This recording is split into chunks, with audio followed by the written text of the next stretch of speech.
we have an incredible woman, an advocate, a survivor, an ambassador, and just an incredible human with us. Today, welcome Jayne Jones.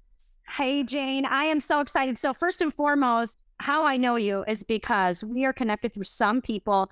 And then all of a sudden, it was like fangirls each way. Like, I'm like, I like this. And we were back and forth. We got into some women's groups. And I really just, the real and rawness of what you bring is why I was so attracted to you. And why I ultimately asked you on the show is you took a huge step out of a comfort zone this week. And I was like, whoa, I wanted you on the show for a while. But then I read that and I'm like, oh, no, no, no, now is the time, because you have been on my list, I'll be honest. And I have just been like, who's got a great story? And that's really what this is all about, is we just want to share the stories. But first, before we go into what that topic was, because it's a tough topic, but it's a topic that needs to come out. We need to start normalizing trauma. And I talk a lot of trauma on this show. I laugh about it, not because I think trauma's funny, but we need to make these conversations so much more safer and easily like, hey, oh, you got touched too when you were a kid. I'm not downplaying it. What I'm saying is we need to make it that simple, that people don't feel ashamed to say, hey, I had this happen to me. And we want to open those doors for people. So that's really the point of the show. It's really gone in that direction, and I'm proud of that direction. And you are a big part of that, because even though you have not joined the show yet, there are a lot of things you do in your women's group that's really important. So we're going to share that too, so people can find you at the end of this. But okay, so you're a Canadian, eh? Yes. And like you said earlier, I think it's been a little over a year since I first connected with you. That through just some same people that we know through health and wellness. I remember watching very, very soon into that journey of health and wellness piece of my life. I remember seeing an interview with you that the company had on one of their meetings, and you were just so authentic about your story. And there were similarities to your childhood that I could completely relate to. And you shared your stuff in such a way that there was humor, there was, tenderness and grace given to the people that hurt us, that are still in our lives, that we don't want to in turn create a trauma for by sharing our stuff. And I was just like so blown away by that style. And I have the same kind of style where I do like to talk about things, and a lot of times I have dark humor, sharp wit, and that's a coping mechanism of mine, but it's also my family's style of humor. So, sometimes people don't find that funny, but my one friend and I, who grew up very similar, very kind of neglected and alcoholic environments, we both find it hilarious that we basically grew up in the back seats of our parents' cars, and that we made jokes, that we only grew to the height of our environment. Had we been in bigger cars, we would be these taller women. So, you know, um, and so watching you, and a few other ladies that I admire, I knew it was time to do something that I had wanted to do, and that was to start a women's group on Facebook. And social media is tough, and I'm not a guru at all the platforms, so I only really know Facebook. And I thought, you know what? I have education in peer support for mental health issues, and I have a lot of past trauma, and I'm going to just start this group, and whoever wants to come, and I'm going to share stories about myself. Mhm. And it evolved really fast. Like, I still am really the kind of person that if I get 50 likes on a meme that I think is hilarious, I think I'm having a big day, not a big deal. So I don't have this huge following on social media, but my women's group just took off, and I shared some really, you know, non-professional live videos telling some particular stories, and it just went from there. And I knew that this particular story about surviving domestic violence was my end game at some point. It was the biggest thing I wanted to work my way up to sharing, and I just didn't know when that would be or what that would look like. Because I feel like a lot of the other traumas in my childhood and my life, my parents, I feel like a lot of those have come full circle and people have healed and come back together. But this one topic was the one I was very afraid to approach. So before we go into that story, let's just go into a few things. So the women's group was one of the ways I really got to kind of dig in and know you. Dark humor, my family too. Like, I mean, when you talk about our coping mechanisms, me and my brothers, which I'll have both my brothers on the show eventually here, probably at the end of the season, because it's going to tie in kind of everything that makes sense. We have, I think, the best sense of humor on the planet because we will laugh about the darkest stuff. Like people can be sitting by us and they'll be like, are they serious or not? And we're not, but we have learned to cope with all of our trauma. I mean, and here's another thing I'll say, it says that you built to get to this final story. I truly don't believe you can truly heal starting at that big story. You have to start tolerating the little things and kind of going like this and going, oh yeah, this. And then that layer opens up another layer and you're like, again, this. And then I got to heal this. And then I got to do this until you get to the point where you're like, it doesn't matter anymore. I can talk about it. Now I can go here. And that's, I feel like my last 7 years was coming out into social media and being the one who's, honest, like authentic, real, raw. But was I wasn't telling half that story. There was so much people didn't know about me. I always felt fake. And so I think a lot of people feel that way because you're not supposed to go, you don't want to have to go air all your stuff out on social media. That's not what we're saying. But when you're healed, it's much easier to have those stories. But when you're not ready, you can't share that because it's not going to come from a good place, or it's going to come from a place of trauma. It's going to come from a place of being a victim. Now, and here's the other part of this before we go into the story. Survivor is an amazing thing to be called. But when someone is a victim, here's the difference. Everyone can be a victim, and there is nothing wrong with that. And there are a lot of victims. I mean, almost everybody has something that's happened to them, if not everybody in the world, that can call them a victim. The difference between the victim is a victim will grow and become a survivor, or the victim stays a victim and it becomes their story. And that's get away from it. We want to help people say, hey, we know that you've been a victim, but this is how we can grow and can heal each other. And it's not just a Facebook group. It's us as a collective, as human beings, coming together and healing each other with each other. I think that's really important. And I think what you're doing is incredible. Like I said, you're an ambassador. You're big in your community. You have degrees in mental health. You do things with homeless. I mean, we could go on and on about the things you do. But today, it's a special show about domestic violence because your story needs to be heard for many people struggling. And I have a little bit of emotion behind this because I've lost 5 friends or colleagues to domestic violence over the last 3 years. When COVID hit, we lost 3 colleagues and I was not close to them. I'm not going to claim I was best friends. I don't do that. What hurts me is that it should not have happened. There's no excuse for it, but it's happening. And not just to women, to children, and even men can be abused too. I don't want to take it away. So men and women can have this happen. And I had somebody I went to high school with, and this is a very terrible story. He hit his wife. He murdered his wife. And it was really sad. And I'm not going to name names, but the children were there. It was horrific. And it was like people have been put in pressure cookers. And it's crazy. And so I'm nothing but love to the families, and I have nothing to say. I'm not going to, exploit what happened.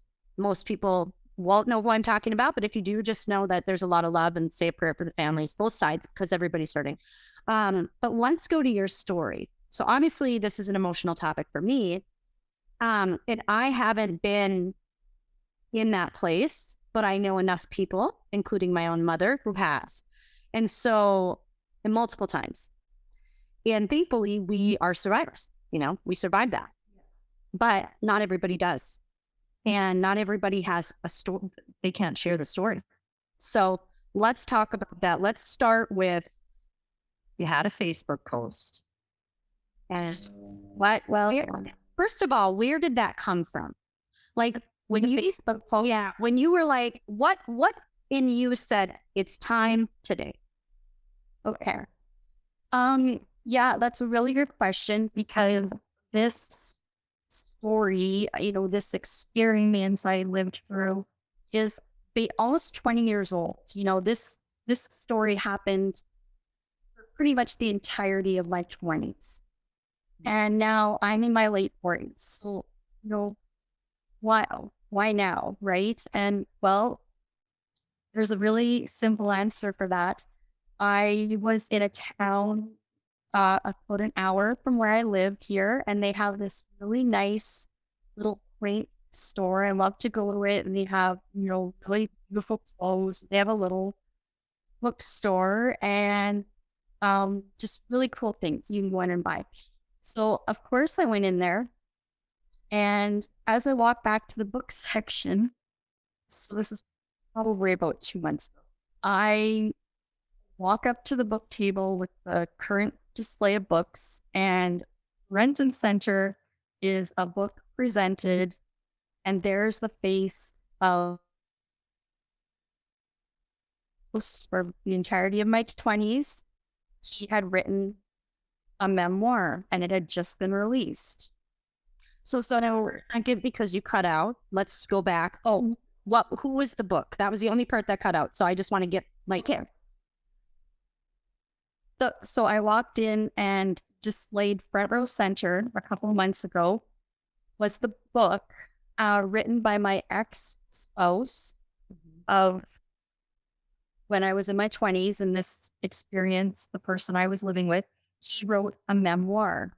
And now, for those who know absolutely nothing about me or Jim, he's not just an average Canadian who decided to just write a book about himself. He, first of all, he's 20 years older than me. He is from the Indigenous community in Canada, and he's considered a very big role model. He's a famous Canadian Indigenous musician. So, he's spent the bulk of his life, he has spent touring and traveling and playing really big shows for, Indigenous festivals and just all over the place. So, and, and his other kind of big claim to fame that he was very well known for, is that he owned a string of nightclubs, and they hired and catered to predominantly Indigenous people. So there was live bands that played, and those musicians were hired from the Indigenous community. The bar staff, the waitresses, they were all hired Indigenous community. So he's pretty famous, and he's a fixture in the Indigenous community, which I guess added to me not speaking out for a long, long time after I escaped the situation. In Canada, Canada has treated the First Nations people horribly, absolutely horribly. It's a very, very big topic in this country. And we're supposed to be working through truth and reconciliation with all the horrible things that were done to Indigenous families. So, with that being such a huge thing in Canada, and myself having human rights background. Ton of my community service is done in the Indigenous community presently. Um, I was really, I was really afraid of just that part of telling the story, being a white woman and, standing up against a powerful man, a public figure, and someone from the Indigenous community who has a tremendous amount of fans and followers. It just adds like more layers to the complexity of speaking up about it. I think this is an important part of the story too, because many women, and I will say I can speak for women, what happens with women and why they don't speak up. And this is where people will say, why didn't you say something? Well, because number one, when you're standing up to somebody in a position of power, big or small, it's very scary. When you're in your 20s, when you were younger, I always say like women over 40 and older are like zero fucks. We don't care. Like we Yeah. get to a point, I don't give a shit. And here's the thing. Yeah. But yeah, we don't give a shit. But Yeah. I think about who I was in my 20s and I look at some of the things that have happened. I'm like, God, I'm such a different person now. I would have handled that so different. This is part of the journey. So many young women are they don't understand, and that's not their fault. You shouldn't have to. As a young woman, this is like shouldn't have to, but you need to know. And so when you get to this age of 40, you're kind of like, I don't care anymore. But when you look at what the situation was, you probably depended on him for money. You probably, when you think about power, it's not just power like a famous person.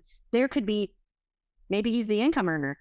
Maybe people put him up on a pedestal. Maybe he's the CEO of something. Maybe he's just the boss. Doesn't matter. When there's a position of power and you're a young girl, and even older women, I'm not saying this doesn't happen with older women. I'm just saying that this is how it can happen early and it can just keep going. So I think it's really important to talk about that because, there's a lot of women so afraid because that person is in a position of power.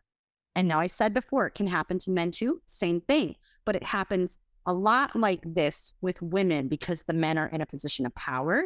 They're also a man. It does change it. I hate to say it, but it's still like that. And you had a lot stacked against you. And when you have a community, and this is a pillar of the community, it's even harder. And you did say it. You're a white woman. Now you've got a totally different bag of obstacles that you're trying, to get through whatever happens. So let's dig into the story now. So we know the background. You got this book. What did he in the book? What did he say in the book that you were like, wait a minute? Well, I would love to say I didn't support the book, but I mean, I wasn't going to stand in the bookstore and like, bend all the pages and read the book. I bought the book. Like, yeah, not going to buy the book. Like, yeah. And it's just so, and it's because within seconds of picking up that book and looking in the book, my name was in it, my full name. Like, there was no anonymity for me. And I couldn't believe, I thought, like, this isn't how it works on TV. On TV, they would tell the person, like, someone's putting a book out and you have to give permission. But I guess that's not in the real world how it works because he named me in the book first and last, like, maiden name. Like, not, I'm married now, so my last name now is different than what is in the book.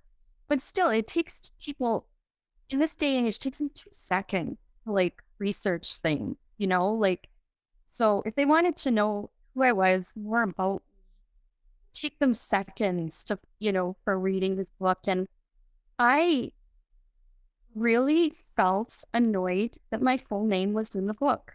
I felt like, first of all, one of his people, whoever, could have asked me. I might have been okay with my first name, but he didn't even have to say my name. He could have alluded to the person he was with for X period of time. There's ways of being professional about things. And when people choose not to be, well, then you open up another can of worms for yourself because the other side of the story eventually comes out and that's what's going to happen. But no names. I don't mention names because that's low level, in my opinion. It is. Go there. So, okay, I will not. If my ex came out with a memoir, like my first husband, yes, what is this? I'd be like, I'm reading this as well because what are you going to say about that situation? Because everybody's got a different. Okay, so the other part of this is everybody's truth is theirs. Very wary, seeing what they thought, that is theirs. So there's nothing wrong with it. The fact that he outed your name and wasn't like no holds barred it, it's like now I am going to care because you just put me in the hot seat. So that's very tough. So you got the book. Yeah. Yeah. And there was, I certainly wasn't the only woman named in the book. Everybody was named, so I have no idea. I don't know the other women, but anyways, that was the piece. There was two pieces that kept driving me nuts. Like I've already mentioned, I'm short. My husband now is very tall. There was one point where he had to take the book and put it somewhere really high so that I had to stop looking at the book for a couple of days so I could find a ladder to get the book back down and start up again. But, like the fact that he named me it didn't feel like abuse. That's not right. It just felt like he took my power away again all these years later. Like he was so arrogant and, in my perspective, narcissistic to just tell this story and not even care the way he's describing these women. And I felt for a couple of the other women in the book too that I hadn't known about. But the worst part of the book was the way he described our breakup.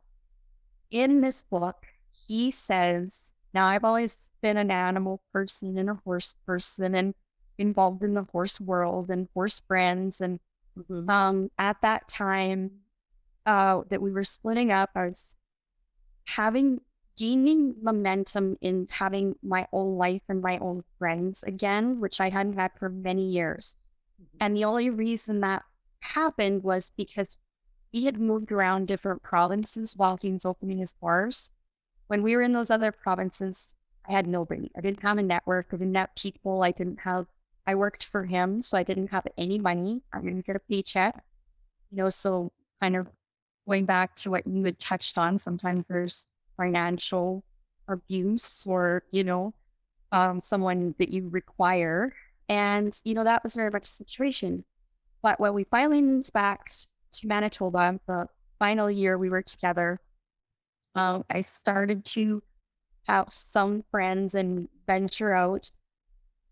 And through that, I had started including a couple of his nieces in coming over to ride horses. Now, they would come and they would ride horses with their friends and they loved it. And one of the girls was 12 and one was 16-ish. And it was his brother's step children. And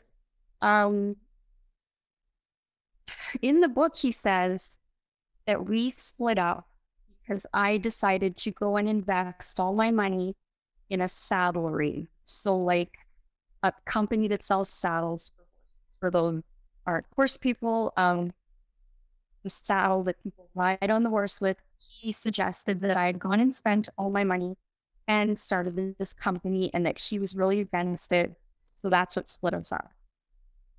First of all, I didn't have my own money. I could barely afford the saddle for my own horse. And he says that in the book, he says that I did this with a neighboring farm and friend. And absolutely nothing of that sort happens. I did not have money to start any kind of company, never mind, a leather smithing company that makes saddles that would cost just thousands upon thousands of dollars to start. Like it was just absolutely outlandish. Like it doesn't sound like a big deal. Like, oh, could have said something worse. Yeah, but it's still a complete lie. And the reason the lie bothers me so much is that my perspective of why our relationship ended was because the young girls I mentioned, his step nieces, and their mom told me one night I was alone at, at the farm. He and his brother, so the stepdad of the young girls, he and his brother, the stepdad, are away in another province playing their band. And the girl's mom and the girls came and showed up at my house at about 8 p.m. at night. And they phoned first and they said they really needed to speak to me. And it was like that kind of phone call, that sounding of a voice. No, this is not good. Like your heart drops, especially because they're not going to tell you right then and there. So I had to wait a good half hour for them to arrive. And they came in, they sat down at my kitchen table, and the mom looks at me and says, "You need to know that my spouse," she named him, "has been molesting my youngest daughter." And I certainly didn't either. And and then they looked at me, and it was very awkward because the girls were there too. Like I felt like it might have could have maybe had more conversation if the girls weren't there. It felt like more like I get that she brought probably her daughter so that I would believe, like maybe she felt she needed to do that for me to believe it, to hear it from the young girl too, which I did. The young girl very open about it. And like it takes my breath away now, like that is one of the most horrible things I've ever been presented with in my life. I've had a lot in my life, and that relationship certainly wasn't my only bad relationship. But this particular thing is one of the most horrible things you could hear about a person you've been living with for almost 10 years that you like.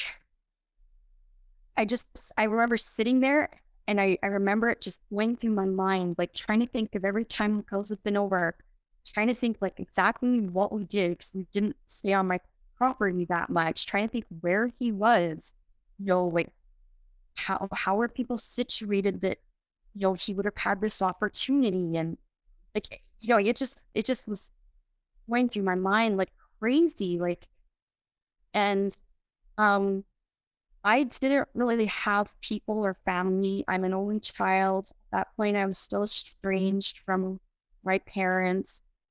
I didn't know what to do, and they weren't leaving. They wanted to stay and talk. So I literally phoned up my mom's brother, what I hadn't even seen or talked to in years, and I asked if him and his wife could come to my place, that it was an absolute emergency, and could they just come from the city, and I'll explain why when they get there, because I felt like I was afraid to be alone in that situation. And I just, like, I literally had that people to turn to, that I reached out to a family member I wasn't having a relationship with and hadn't seen in forever.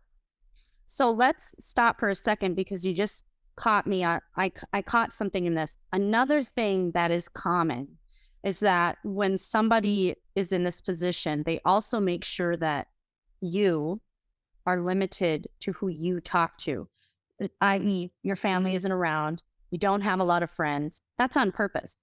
This is Yes. part of the control. And what people don't understand is at first it seems like they love me. They must love me so much. I don't need to have any friends. I don't need to see my family. That doesn't mean that you don't. It just means there's a way. It's that form of being able to control the situations in all forms. So Yes. you had these girls there, and in your play, I could imagine what that's like, because just playing all the motions in your mind, like, when did this happen? How did this happen? But then was there a point, and this, I could be wrong, was there a point where you kind of started clicking and going, okay, yes? Or how long did it take you to really accept it? Or were you right away like, yeah, this is it? I mean, and that's a shock. Yeah. I feel like I was in shock. Um, I don't know if it was like in that moment at my kitchen table or after everyone left my house, but um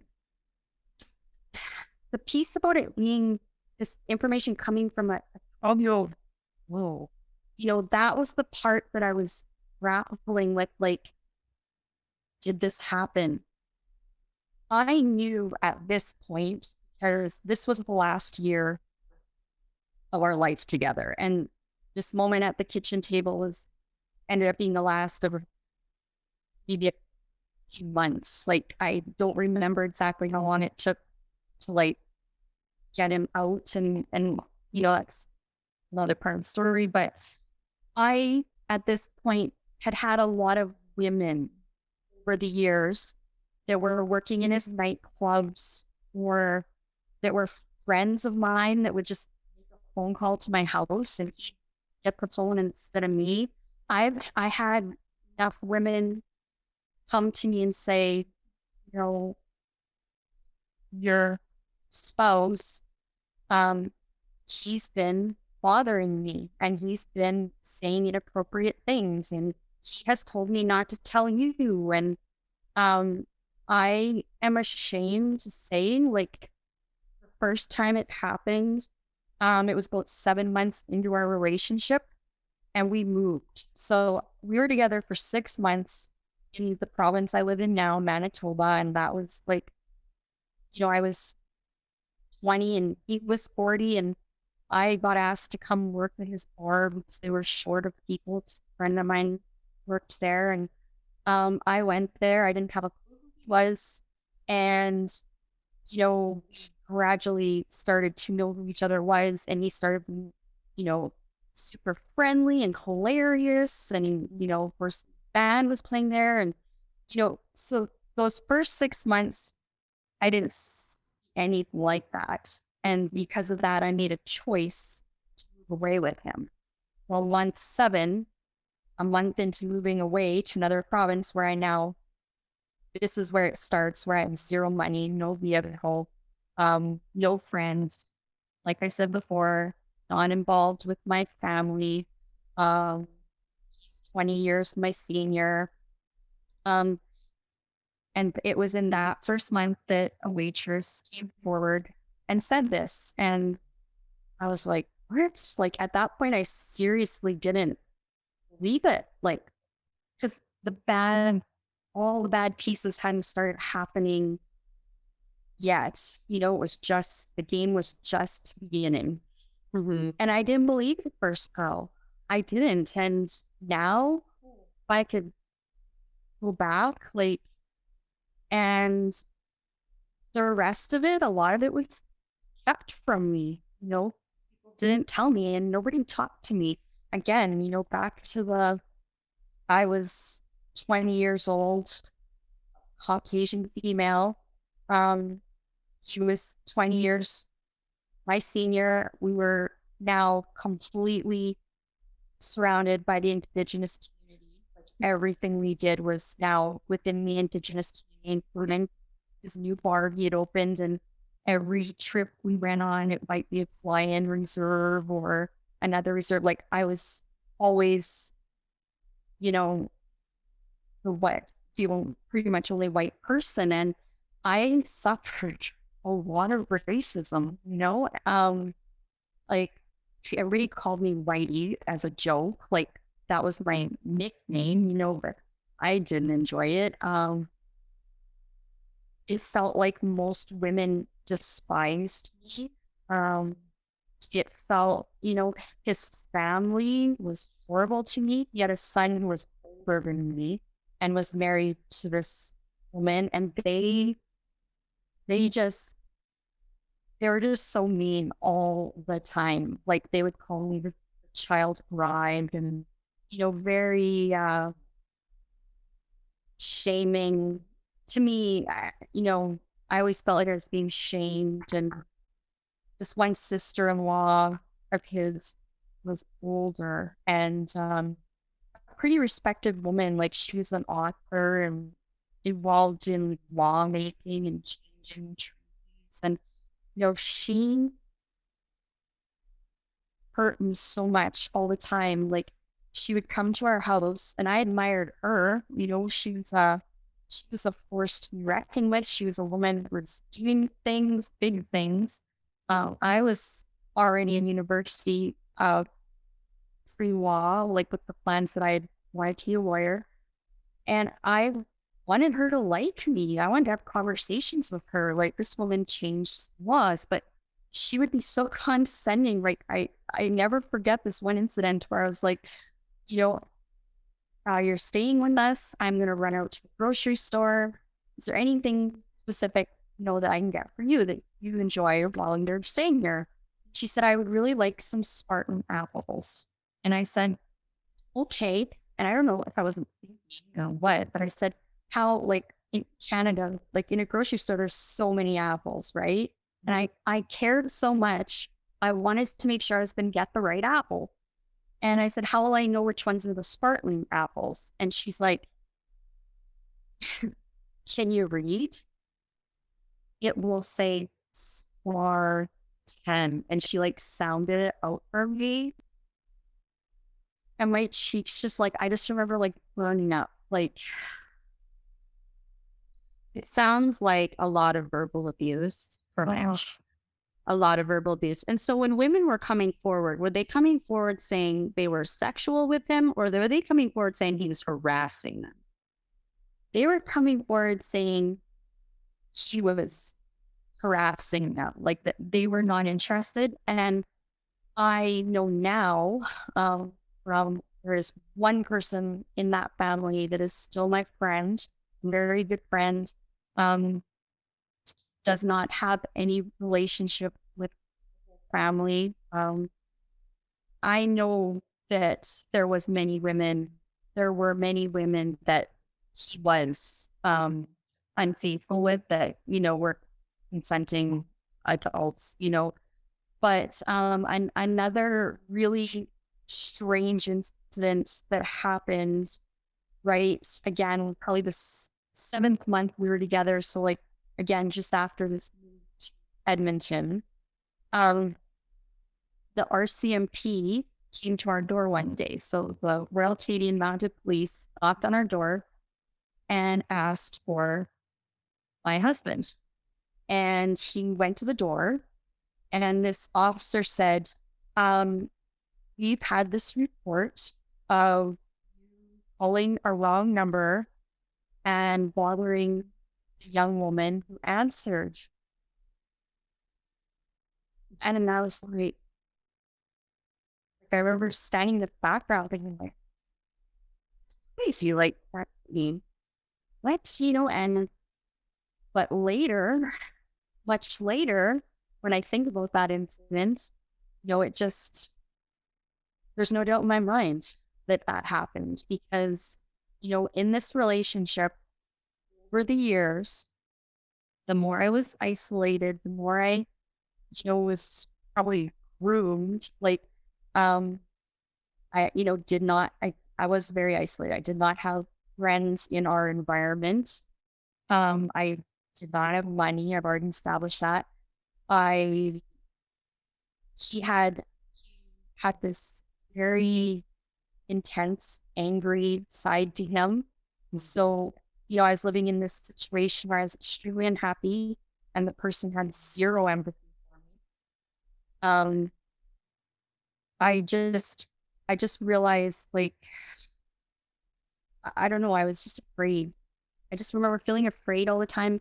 and wanting to know how to escape and just And not to cut you off, but was there ever violence or was it always verbal? it was mostly verbal and control, but and this is, I think, one of the particularly vulnerable pieces to speak about. There was a lot of sexual abuse towards me. And, I want to be very clear. Like, I know a lot of different people have different preferences in the type of relationship or the type of person. Um, you know, that can look so different for so many people. And if it is consenting adults, I have no judgment. Live your life, love, be happy. Whatever that combination of your relationship looks like. Whereas in my situation, I already didn't want to be around him. Like I didn't even want to be touched by him.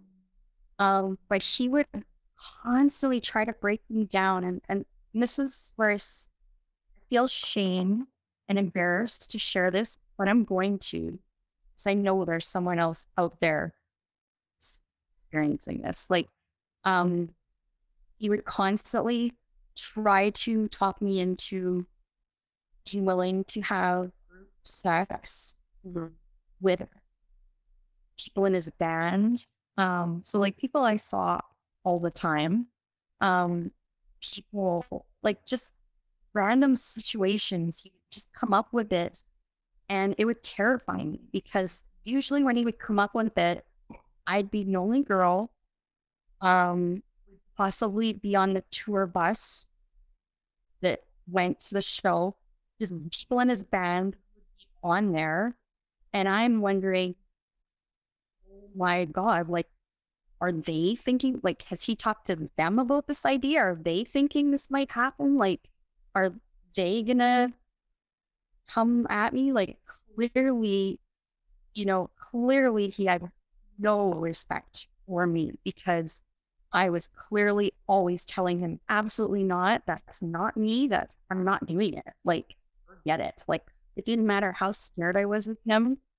I was not doing it because, I'm a very, very uncomfortable person. Like, I didn't have siblings, where you take your clothes off and get in your bathing suit and be around people like where you're used to changing and stuff. I'm very much like, go, even if my best friend of my whole life was here, I'd probably go in her closet and change my shirt, like, so I was absolutely not, participating in group sex. And again, I'm no judgment. I'm not saying that anyone and everyone who's participating in group sex is abused. It's not what I'm saying. I'm saying consenting adults, people willingly wanting to be there. And this harassment about this topic went on for years.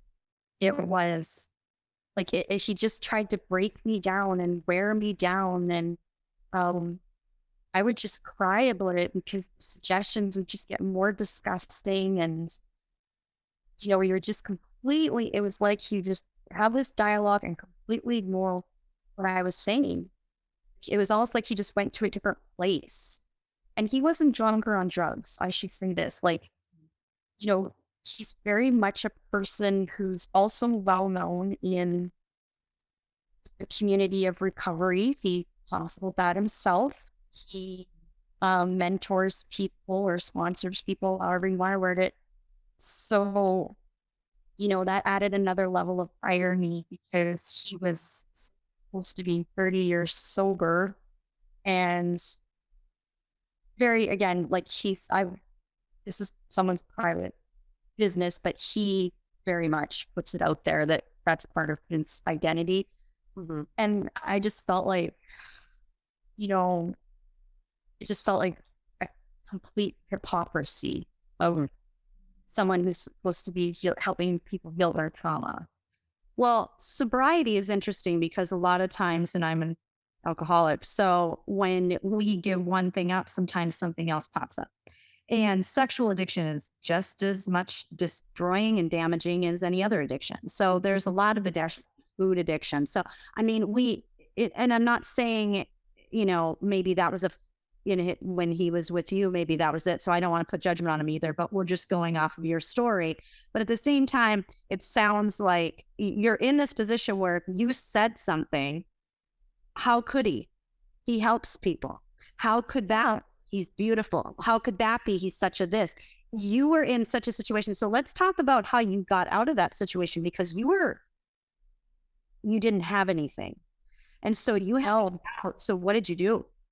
And for anyone listening, what did you do? And what would you tell somebody who's looking to get out now that you can, or older ladies, now we can help you. What did you do? And what would you tell a young girl now, or even a woman who might be in her 40s, there's a lot of women, doesn't matter what the age, dealing with this type of stuff. And sexual abuse is very much abuse. Verbal abuse is abuse. It doesn't, and I say this all the time, getting hit is wrong. Getting verbal abuse is wrong. They're both wrong. They're both traumatic. They're both painful. Not one is worse than the other. But physical abuse, and we talked about at the beginning, verbal abuse can very much escalate into physical abuse as well. And it takes one time. It takes one time.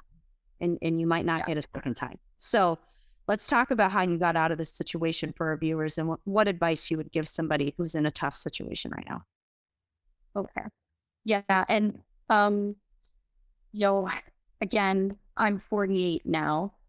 At that time, I was like, there's so much more of this story. We could never share it all. It was a 9-year walk of my life, but I think that, they've given a pretty good picture. And for me, the breaking point was this situation where allegation of molest was made, and the mom of the daughters and the 2 girls, they were not going back on it. Like, they put it out there, and then they went around to a lot of his family members. Mm-hmm. He has a huge family, and sides were taken. So there was family members who believed him. First of all, he tried to pretend like it was nonsense, like it wasn't even real, like he didn't even take it seriously. I should add that after everyone left my house that night, I phoned him straight away. I didn't know what way to handle this was, but at this point, I already don't want. I've wanted to escape for a long time, so I'm not worried about his feelings. We are now living back in the province of Manitoba, right, where we came from in the beginning. So I'm back in a place where I do at least know a couple of people and have friends, close friends in the area. So I'm not as isolated as I was all the other years. I phoned him I feel like he was in Prince Albert, Saskatchewan, and he is with the brother of the mom and kids making the allegation. And the brother had no idea this was coming either. Like, his girlfriend, like, they weren't his biological children, but they were living as a family unit. She didn't give him a heads up, I guess, that she was coming to do this. Did the brother know before she told you? I don't know, because he was very shocked to hear it. I know his brother knew about a lot of the inappropriate behavior, and like you had mentioned about addiction, sexual addiction. That is one of the programs he's always been in, and also recover. So I know his brother knows all of that stuff. Did he know that young girl, had said this would happen to her? I don't know, because when I phoned the hotel and I spoke to my spouse, I said, I think you should know that your brother's name, is his girlfriend, and the girls were just here, and a very terrible allegation has been made against you. And he didn't what? Hey, what was it? He didn't even show interest. He's like, oh yeah. And he was smoking. I could hear him smoking. He's like, oh yeah, what? And like, not in a, like, he was not taking this seriously at all at this point, you know? And to me, the minute someone used the word allegation in connection to anything to do with me, I'd be like, okay, what? Like, what are we up against here? And so I told him, I said, well, younger girl, I said her name, has said you have been trying to molest her. That was her word. And that you keep telling her that it'll be your little secret. And does she have a fantasy? That was the sentences I remember out of it. And he was like, oh, okay. Like, not like bad. Not, he's like, that's not true. He said that's not true, but not with like any kind of anger, shock, you know, like, and he got off the phone immediately with me. Must have had a conversation with his brother about it. And his brother calls me back. Now, his brother, money comes from being hired in this band. Mm-hmm. No, not saying, you know, but it is a dynamic. Like, Well, not only was it brother, it's his employer. So again, exactly. there's a power here. There's a power. Mm-hmm. Yes. His brother phones me and says, well, I just don't know why he and his girlfriend would come and say that. And I'm like, are you telling me you don't believe it then? Because I'm thinking, okay, like, I'm like, are you telling me you don't believe it? And he's like, oh, I just don't know what to think. I don't know why she would do that. And I was like, okay. And they had to go. And that was all I heard from anybody for a few days till they came back from being out of province. And then by the time they got back is when a big division happened. The brother no longer was with brother. He went to the other side, and half the family was talking about this and half the family was on his side. And my spouse was acting like it wasn't true and it's ridiculous. And I said to him, you know, you can say that all you want, but there's a child involved here and she's made a very serious allegation. And you need to think about the fact that what your plan is when the police show up at the door and arrest you, because that can happen whether you think it's a lie or not. And at that point, I could tell he took it seriously. And, you know, not to keep on with that piece of it, but eventually what happened was the house we were living in, we hadn't been living in it that long. We'd been renting it. And my mom actually helped with that at that point. And I just told him at that point, I had talked to my mom, you know, we were estranged. She was willing to help me no matter what our other issues were. And I told him, you need to go. Like, I'm done here. And you just no more. He was willing. Yeah. Okay. And so 2 days later, I came home because I had a part-time job now. So I'm like trying to making moves. I came home and that house didn't even have a pencil in it. Like, there wasn't a stick of furniture. There wasn't a pillow.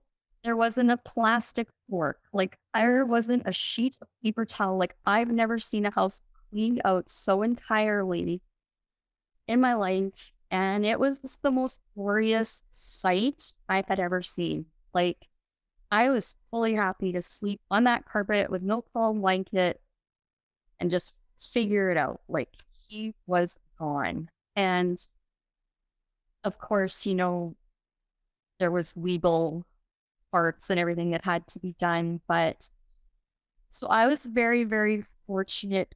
By that point, I did have I did have a place to live, Mhm. and I was in a position. I then had someone who was willing to help me pay the rent, get some food until I figured it out. Mhm.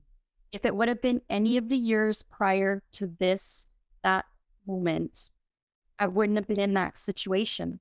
I would have had to go to a women's shelter, and I would have had to run away in the dark of the night to do it, because he would have, like, in terms of what that would have done to his image and his public image that he, you know, worked on so much.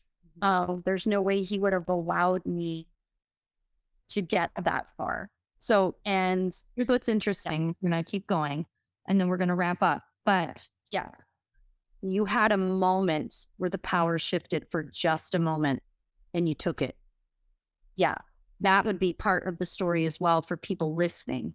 You had a brief moment where you could go and it worked. yeah, Did say, now here's the other thing. There are moments that people don't see, but are there. I was devastated in my first marriage. I did not have this situation. I don't want anyone to think like I'm saying anything regarding, yes, no. Only part of my first marriage that I will say for people that I didn't see until I looked at it was I was so devastated that he didn't want me to live at the house, that I was going to be by myself, that I wasn't looking at the opportunity given to me.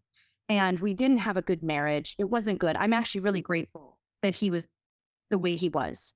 And I don't even think he was that bad. He was just young, and he didn't know any yeah, in a place. And he left me without a home and our kids. So I was so focused on, oh my God, what are people going to say? We're getting divorced. I'm so embarrassed and I don't have a place to live. It was the biggest blessing. So for women out there who might have to run away in the middle of the night, what is your advice for to anyone in a bad situation? What is your advice for them right now? you are very right. You are in a dangerous position. You are. Your gut doesn't feel that way for nothing. You even slightly start to suspect that this is wrong. You're not being treated right. I think women spend a long time wanting to fix, wanting to oversee, wanting to make the good, because no situation is perfect. But I would say, yeah, Shylo, you're right. I did have that moment. You're right. I had a little power shift. Never looked at that before this moment. I had a little power shift and I was so done. I took it, and I didn't care. And I humbled myself and asked my mother, to help me. Who I hadn't spoken to her. We were very estranged. And she helped me. And not everyone has that. So, and I'm very aware of that. And if you don't have any moment like that, reach out. Reach out to a shelter at whatever moment you can, that 10 seconds, because they have plans in place for your very situation to get you out of that home, to have whatever backup that requires, whether it's middle of the night. Those professionals have that plan. So find the number.